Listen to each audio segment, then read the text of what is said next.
Your Excellency, President William Ruto, President of the Republic of Kenya and Commander-in-Chief of the Defense Forces, the Chairman of the Board of Directors, KRA, the Acting Commissioner General, senior officials and members of staff of KRA, good morning.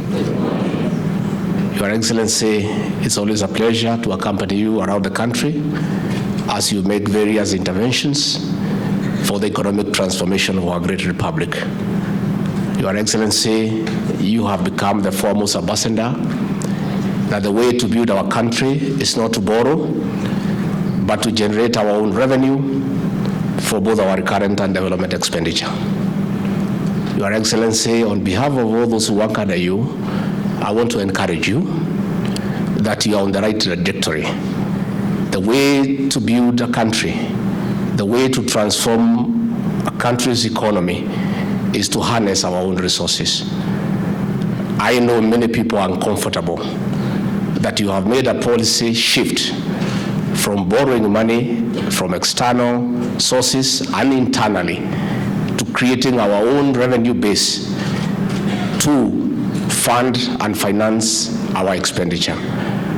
Your Excellency, you are under pressure across the country to build roads. As we speak today, we have pending bills over 900 billion for roads that have stalled, and those roads need to be unlocked and money must be gotten from somewhere. As we speak, we have elderly persons who receive the cash transfer program whose money needs to be collected. And that is why all of us and the people of Kenya must support you, that we must collect taxes, we must seal all the loopholes and ensure that we have a seamless and efficient revenue collection system to fund our both recurrent and development expenditure. So we want to urge our detractors, those who are all over having issues, that there is a deliberate effort to make tax collection efficient and to collect taxes due, to give us an alternative model on how to deal with our budgetary requirements as a country. Because short of collecting revenue, the other only available avenue is to borrow money. And this money must be paid someday. And had we continued with the arrangement that was there, Your Excellency, of borrowing money every day, this country would have had an economic shutdown in another 2, 3, 4 years. So, Your Excellency, we want to encourage you that what you are pursuing is the right economic intervention, and in the fullness of time, the people of Kenya will come to appreciate. Before I call Your Excellency, I want to encourage the officers of the Kenya Revenue Authority to be a professional organization. The year before, this organization was used in a negative manner to persecute people politically using taxation. And that should never have happened, and it should never happen again.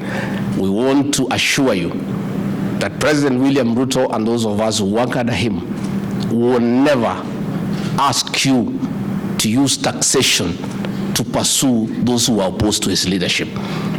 If there are people, and they are there, who are opposed to his leadership, they will be handled politically. And the political way is where he is a master, and I assist him in managing politics in a political way. We shall never ask you as KRA officials to help us to manage politics, to ask you to deal with our opponents. That is not your work. Your work is to prudently and in a very pragmatic manner to collect all taxes due for the benefit of the people of this country. And we want to commend you so far. Kenyans are happy that there is no harassment. There is very proactive engagement where people are unable to pay. You are able to sit down with them, agree on a payment plan that is practical for the benefit of this country and for posterity. With those very many remarks, please be upstanding and help me to usher in the President of the Republic of Kenya, Dr. William Ruto. Karibu, Mr. President.